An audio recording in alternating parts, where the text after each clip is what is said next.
Hello friends, welcome to the new part of my Dearest Nemesis. If you haven't watched the previous episodes, you can find all the links in the description. So without further delay, let's begin. After the kiss, Sujing has trouble sleeping because she can't stop thinking about Juyeon and is anxious to know how their relationship will be after he has finally confessed to her. The next morning they meet, and Sujing, feeling shy, hears Juyeon say that he also slept poorly. At first she thinks it was because of the kiss, but he explains that it was because he wasn't used to the bed, which disappoints her. Juyeon invites her to a special place, making her heart race, believing that he has even chosen the perfect spot to confess his feelings. However, they only taste the spring water that Mrs. On used to make her special drinks, and he made a toast to her for her hard work. Upset, Sujing refuses the water he serves her and tries to get another one by herself, almost slipping, but Juyeon catches her. The closeness creates a tense moment, and she expects something more, but Juyeon pulls away. As they say goodbye to Mrs. On, she reveals to Sujing that she already knows the truth about Juyeon being the heir of Yongsung. After realizing how kind Mrs. On is, Juyeon decided to tell her the truth and promised that, unlike his grandmother, he would focus on helping children in need, inspired by her kindness. Seeing that his words were sincere, Mrs. On agreed to open an exclusive branch in the Yongsung shopping mall. On the way back, Juyeon mentions the events of the previous day, making Sujing fan herself nervously, thinking that he would finally confess. However, Juyeon only comments on how difficult the day had been, and asks if she wouldn't mind if he listened to the rock music he likes. As Juyeon nods his head, enjoying the music, Sujing feels disappointed, seeing her hopes being crushed repeatedly. When dropping her off at home, Juyeon asks her to wait a moment, rekindling her hopes. However, he only hands her some food given by Mrs. On. Unable to wait any longer, Sujing demands an explanation about the events of the previous night. Juyeon hurts her by saying that it was a mistake he made while drunk. Sujing, believing that he was avoiding responsibility, coldly says that she doesn't see him as a man, hoping to hurt him as well. At home, Juyeon reflects on why Sujing was upset, feeling that he should be the one irritated, as he only remembers waking up alone after going to answer the phone, revealing to us that he doesn't remember the kiss. Unable to calm down or sleep, Sujing calls Juyeon in the middle of the night to ask why he considered the previous night a mistake. When Juyeon mentions that she had gone to answer the phone and left him sleeping outside in the cold, Sujing realizes that he truly forgot the kiss, which hurts her more than if he had pretended not to remember. Recalling Sujing's words about not seeing him as a man, Juyeon decides to intensify his training, doing countless push-ups.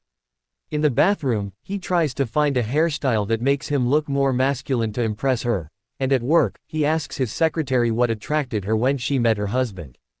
Based on her answers, he deduces 3 ways to demonstrate masculinity: showing leadership at work, spending money generously, and being attentive. To achieve these goals, he leads his team on a patrol in the mall, smiles confidently in front of mirrors, tries to be charming at work, and takes everyone to his family's hotel for an expensive buffet, including a special lobster offer for all. The women in the company admire Juyeon's actions, wanting to get closer to him and even ranking him above Shin-won on the list of the most attractive men. The department head notices the different treatment Juyeon is giving Sujing and accuses her of trying to seduce him to climb the social hierarchy. Sujing states that her relationship with Juyeon is strictly that of a boss and subordinate, and that she sees no possibility of them being involved in any other way. Hearing this, Juyeon teases her, criticizing her lack of creativity as the leader of the planning team. While in the bathroom, frustrated by Juyeon's teasing, Sujing receives a call from Ha Jin about a blind date. After hanging up, she casually mentions her friend's insistence on setting her up. A colleague overhears and immediately bombards her with questions about the man she is going to meet. Before she can explain or even deny that she is going, Juyeon quickly approaches to ask if she is really going on a date. Before she can answer, the secretary informs him that the chairwoman is waiting for him. On the way to his meeting with the chairwoman, the secretary informs Juyeon that his grandmother is planning to make his identity public, and from then on, he will need to dedicate himself entirely to work just as she does.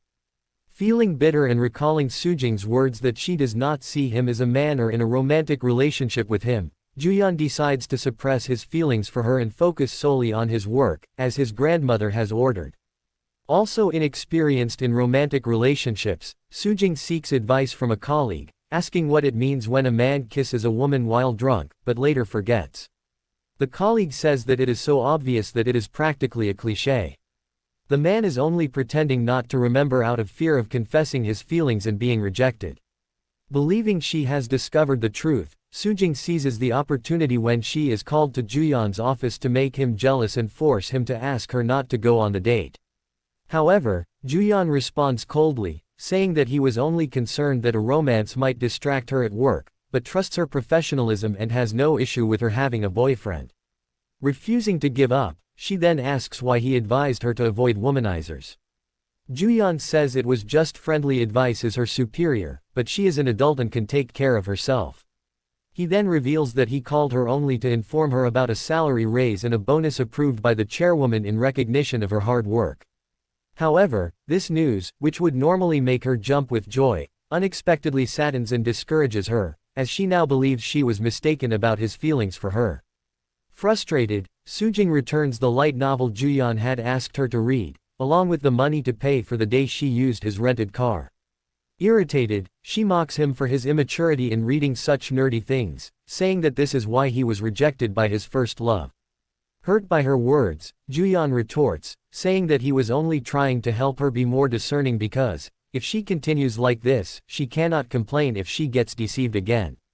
Wishing to forget him for good, Sujing calls her friend and accepts the blind date, making Ha Jin and Shinwon excited, believing they no longer need to worry about her relationship with Juyeon. However, Shinwon feels a bit of sadness, as he will no longer be able to use this as an excuse to see Ha Jin, who reaffirms that she has no intention of dating him. Upon returning home, Shinwon finds his ex-girlfriend waiting to apologize for their impulsive breakup, hopeful of obtaining his forgiveness and getting back together. However, Shinwon tells her that when he ends something, it is final, rejecting her and asking her not to seek him out again. Sujing meets her date, a handsome man, but she keeps thinking about Juyeon.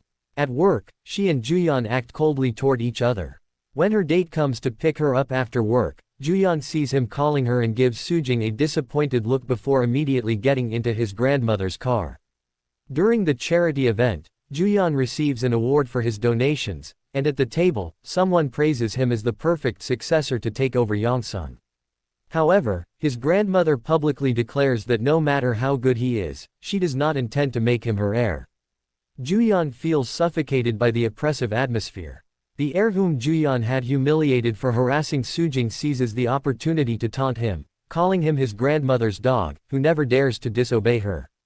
In a foul mood, Juyeon reveals that his grandmother also taught him to destroy anyone who gets in his way, throwing his drink at the spoiled heir and threatening him up close, reminding him how his father had been practically licking Juyeon's boots during dinner, practically begging for his attention. After the dinner, Juyeon goes to a concert of his favorite band, realizing that these moments of indulgence are coming to an end, as soon he will be known throughout Korea once his grandmother presents him publicly.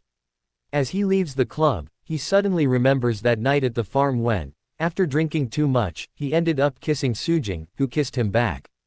During her date, Sujing's partner asks for help choosing clothes. However, when he steps out to try them on, Sujing is suddenly pulled into a fitting room. To her surprise, it is Juyeon, who reveals that he has remembered everything and that it was his first kiss. And that's it for today's episode breakdown. Things are getting more intense between Sujing and Juyeon, and with that shocking revelation at the end, we can't wait to see what happens next. Will Sujing finally admit her feelings? And how will Juyeon handle the pressure of his impending public reveal? Let me know your thoughts in the comments below. If you enjoyed this breakdown, don't forget to like, subscribe, and hit the notification bell so you never miss an update. I'll be back with more drama insights and episode recaps, so stay tuned. Thanks for watching, and see you in the next video.